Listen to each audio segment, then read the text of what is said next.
tout le monde, j'espère que vous allez bien. On se retrouve aujourd'hui du coup pour une vidéo sortie livresque. Du coup c'est une vidéo pour les sorties du mois de mars. Quand la vidéo paraîtra, certains seront déjà sortis. Donc je les ai pas encore achetés parce que j'ai pas forcément encore eu le temps de me pencher. Je dois aller faire des courses tout à l'heure, donc je pense que je vais aller voir aussi pour les commander ou s'il y a plus ou les prendre.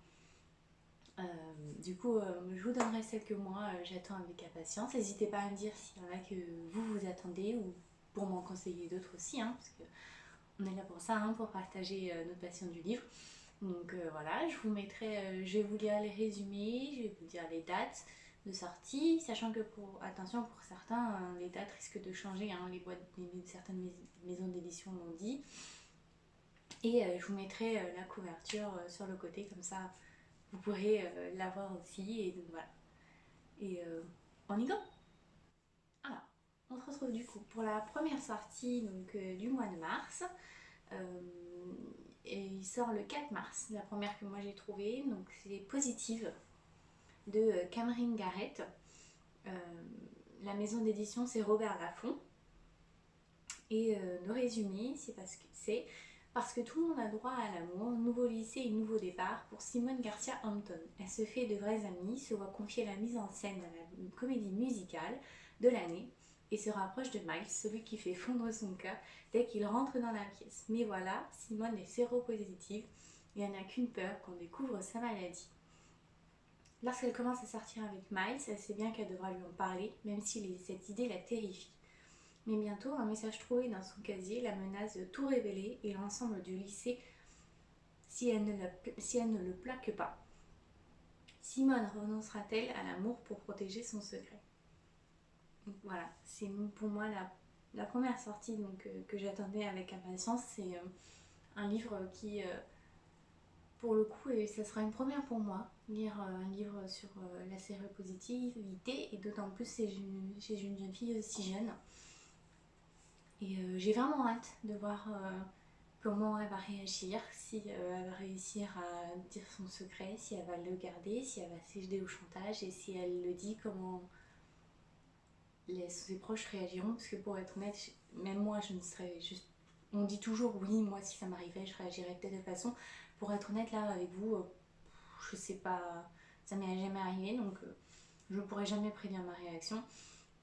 Et je sais pas, c'est un livre qui, quand j'ai lu le résumé la première fois, m'a touchée. Et donc je me suis dit, allez go, on y go. Donc c'est un livre que j'attends avec impatience et ça va être un de mes premiers achats, c'est même sûr et certain.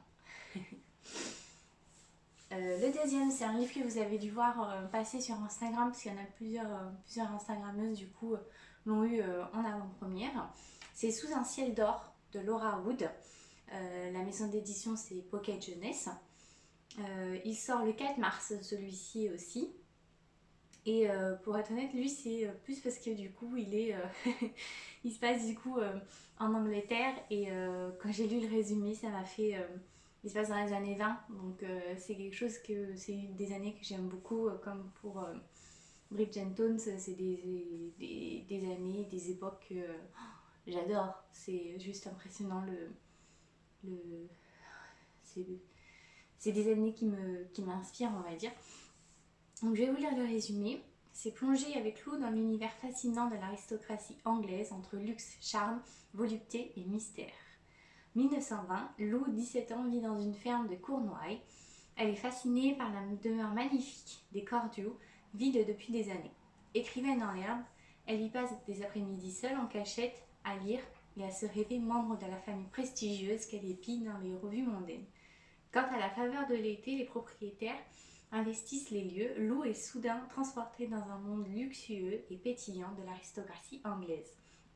Au centre, un frère et une sœur époustouflants dont elle devient de plus en plus proche. Tandis qu'un amour inattendu s'éveille en elle, Lou découvre que le champagne, le jazz et le charleston cachent de sombres secrets.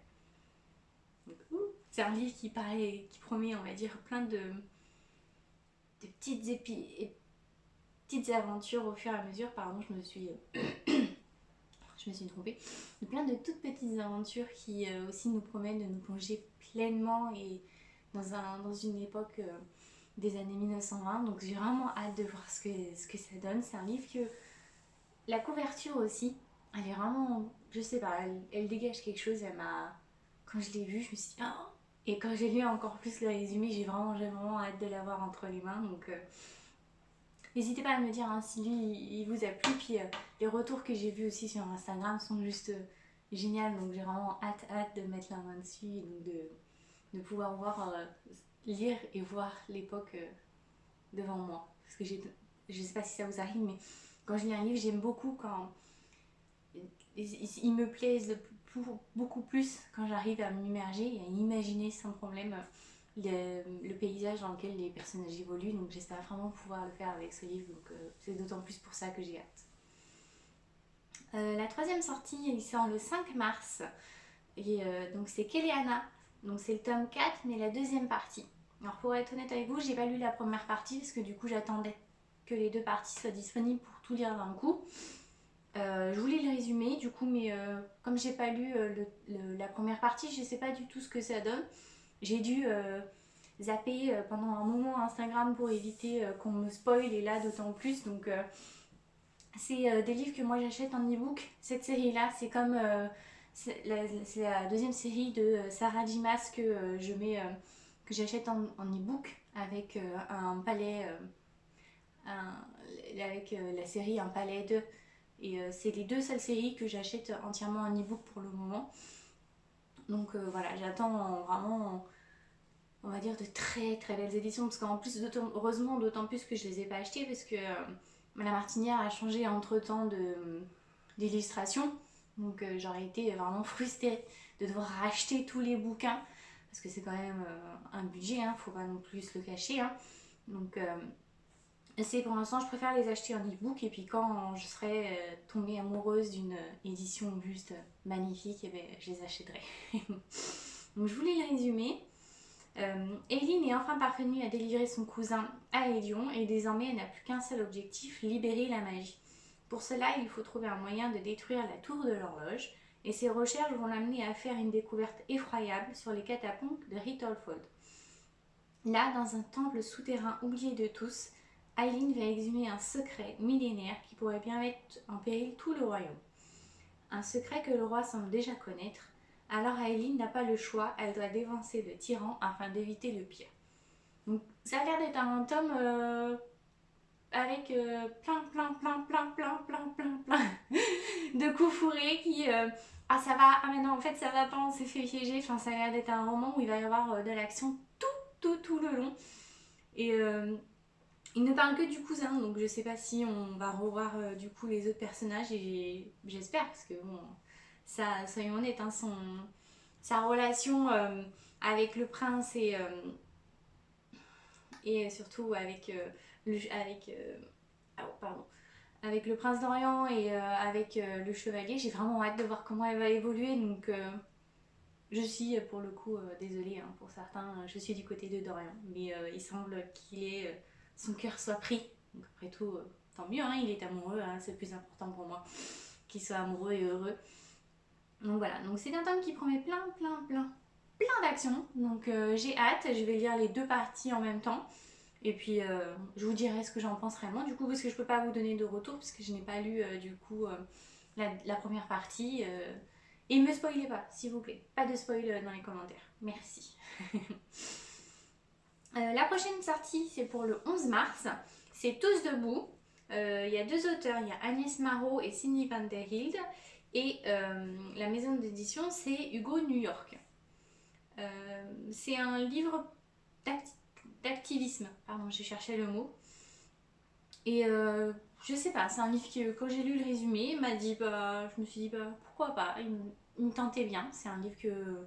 C'est plus le résumé que la couverture qui m'a donné envie pour le coup de lire ce livre. C'est quand les élèves d'un lycée lèvent le poing pour défendre leurs camarades sans papier, des bientôt expulsés. D'un côté, il y a Anton, un jeune homme banal en apparence. Pourtant, le soir, il se cache derrière le pseudo de Copsy Boy, pardon. Oh là là. C'est l'habitude de la série, excusez-moi. le pseudo Gossip Boy, pour jouer les justiciers de Tumblr et balancer les pires ragots du bahut. De l'autre, il y a Méolé, excusez-moi, une jeune fille passionnée et pleine d'énergie qui craque pour Raïm, le petit nouveau du lycée. Sous ses airs de garçon sans histoire, le mystérieux Raïm se retrouve vite au centre de toutes les attentions, surtout lorsqu'Anton découvre qu'il est sans papier, une révélation de choix pour Gossip Boy. Plus croustillant encore, ce dernier tromperait la pétillante Méléolée avec Matisse. Bientôt, les événements prennent une tournure qui les dépasse. Raïm sur le point d'être expulsé, les élèves doivent mettre leurs différends de côté pour faire cause commune. Avec Méloé en tête de cortège, le lycée devient bientôt un territoire de lutte. Barricadés derrière les grilles, tous lèvent le poing pour défendre Raïm. Dans cette cohabitation forcée, les langues se délient, les secrets éclatent en grand jour. Pourtant, pour la première fois, chacun doit affirmer haut et fort ses valeurs. Jusqu'où seront-ils prêts à aller pour défendre leurs idées? Voilà. Je ne peux pas vous expliquer pourquoi celui-là il me tente. J'ai juste lu le résumé et je me suis dit allez go. C'est un livre que je sais pas, il me tente juste comme ça. Il n'y a pas de raison particulière. Désolée. La prochaine sortie c'est pour le 17 mars et c'est un joyeux non-anniversaire. Donc c'est du coup la réécriture de Alice au Pays des Merveilles. Et pour le coup, c'est juste parce que je les ai tous lus, ceux qui sont sortis, et j'adore Alice au Pays des Merveilles, donc je voulais absolument lire cette réécriture. L'auteur de cette réécriture, c'est Liz Braswell, et du coup, c'est la maison d'édition Hachette et Rose, comme les autres, hein, tous ceux qu'ils ont fait.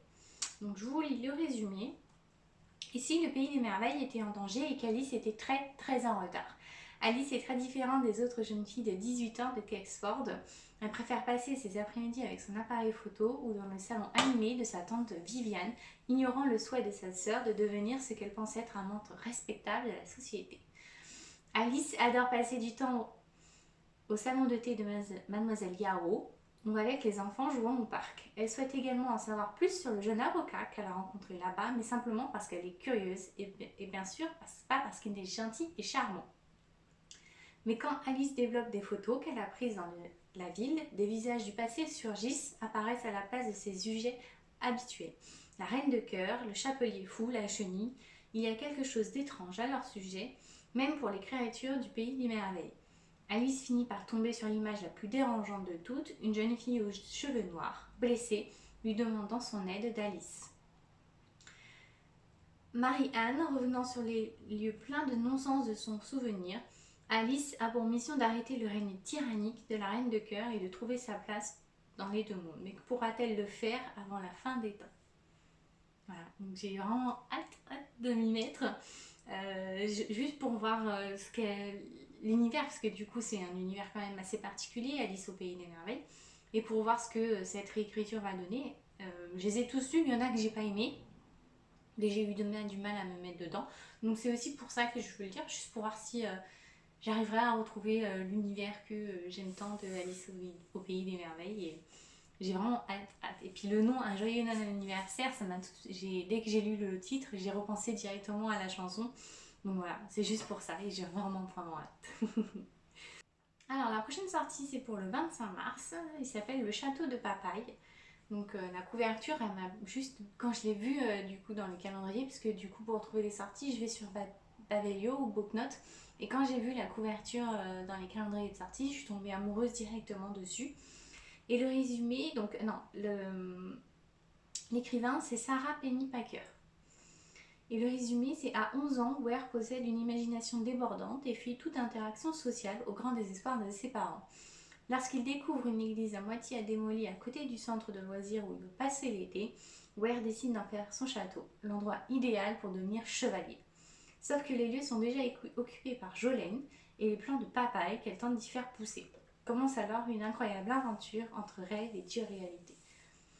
Donc voilà. Et quand j'ai lu le résumé, ça m'a fait penser à Le secret de Terabithia. Et donc c'est en partie pour ça que je veux le lire, parce que ça a l'air d'être un roman qui va nous plonger à la fois dans l'univers fantastique et imaginaire des enfants et en même temps être confrontés à la dure réalité que leurs parents veulent leur faire voir.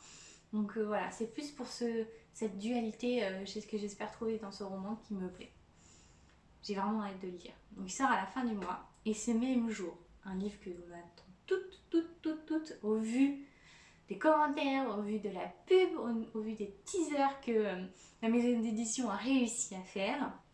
C'est Les Saisons de la Tempête de Hélène Cosimano et la maison d'édition c'est De Saxis. Donc c'est un livre que j'ai déjà précommandé, je l'ai précommandé en version reliée. J'ai hâte de voir les beautés qui nous réservent dans ce roman. Et puis au vu, on va dire, de tous les teasers qu'ils nous ont fait, j'ai vraiment hâte. Donc c'est un livre qui à la base devait sortir le mois dernier. Il sort du coup ce mois-ci et j'ai vraiment hâte de mettre la main dessus. Ils nous ont tellement vendu le truc que je n'attends que ça en fait, de pouvoir aller le chercher après l'avoir précommandé. Donc je vous lis le résumé. Lors d'une froide et longue nuit, Jack Sommers a été confronté à un choix. Vivre pour toujours selon les règles magiques de Gaïa ou mourir. Jack a choisi de vivre et en échange, il est devenu un hiver, une incarnation physique et immortelle de la saison sur Terre. Chaque année, il doit chasser la saison qui le précède. L'été tue le printemps, l'automne tue l'été, l'hiver tue l'automne et le printemps tue l'hiver. Le tout est régi par un macabre classement qui donne droit à des promotions ou à une aliénation totale. Mais contre toute attente, Jack tombe amoureux de Fleur, le printemps chargé de l'éliminer. Pour être ensemble, ils vont devoir échapper au cycle meurtrier dans lequel ils sont prisonniers, mais leur créateur ne les laissera pas partir si facilement. Ensemble, ils sont la tempête. J'ai trop hâte. Et puis alors, j'ai fait ce qu'il ne fallait pas, j'ai regardé un peu sur Instagram, parce que du coup il est déjà sorti en anglais, pour voir du coup ce qui se disait. Et alors, vu les commentaires, je me suis dit pourquoi je l'ai fait. Et en même temps, j'ai encore plus hâte de me plonger dedans. Et puis c'est un univers qui est nouveau, ça, hein. C'est quelque chose que je n'ai encore jamais lu. Donc c'est quelque chose que j'ai vraiment hâte de lire. Et puis j'ai trop hâte, surtout de tenir. En fait, ils nous ont tellement vendu le bouquin de Saxus et leur dernière sortie, soyons honnêtes, sont plus que magnifiques. C'est un travail de ouf qu'ils font sur leur roman, que j'ai vraiment hâte de l'avoir, de le tenir entre mes mains. C'est un peu comme une œuvre d'art. Là, c'est mon ressenti personnel, hein. Mais tout leur bouquin qu'ils font, que ce soit The Bone Seasons, La 9e Maison, Le Royaume Assassiné, Nevernight, ce ne sont que des pièces d'art en fait. Pour moi, ils sont tellement beaux que voilà, c'est juste magnifique. Et alors, ils font une communication de dingue auprès de leurs lecteurs. Enfin bref, j'ai qu'une hâte, c'est de l'avoir entre les mains, de vous le montrer et de me plonger dans l'univers. J'ai vraiment hâte. Donc, c'est un livre que j'ai déjà précommandé et j'ai hâte de l'avoir entre les mains. Je suis trop contente. Et il y a un dernier livre, donc c'est un livre en anglais. Par contre, et celui-ci, donc la version anglaise sort fin mars. En français, je sais qu'il doit sortir pas longtemps après. Et c'est le tome 2 de King Stars et c'est Rules of Wolf, excusez-moi. Et l'écrivain, pardon, excusez-moi, c'est Leigh Bardugo. Et en fait, c'est la couverture, quand je l'ai vue la première fois, qui m'a donné envie. Je me suis dit, tiens, je le connais pas. Du coup, j'ai regardé. Je me suis dit, tiens, le tome 1 est déjà sorti. Il y a 2 tomes pour ce livre. Je me suis dit, pourquoi pas. J'ai regardé. Le tome 2 est déjà prévu en français. Et quand j'ai lu le résumé du tome 2, je me suis dit, pourquoi j'ai pas lu le tome 1 en fait? Qu'est-ce qui s'est passé, Alicia? Il est passé où ce tome? Pourquoi tu l'as pas acheté? Enfin bref. Du coup, voilà. C'est juste parce que du coup, j'ai lu le tome 1, je suis tombée amoureuse de la couverture. J'ai vu le tome 2, je suis tombée amoureuse de la couverture. Et donc, du coup, je vais lire la série en entier. Je vous donne pas le résumé parce que je veux pas vous spoiler, parce que de toute façon, on en reparlera quand il sortira en français, parce que d'ici là, j'aurai lu le tome 1. Donc voilà, j'ai vraiment hâte. Quand j'ai lu le résumé, je me suis dit, mais pourquoi j'ai déjà pas lu cette série? Et si vous l'avez lu, n'hésitez pas à me le dire, à voir si je me trompe complètement ou pas.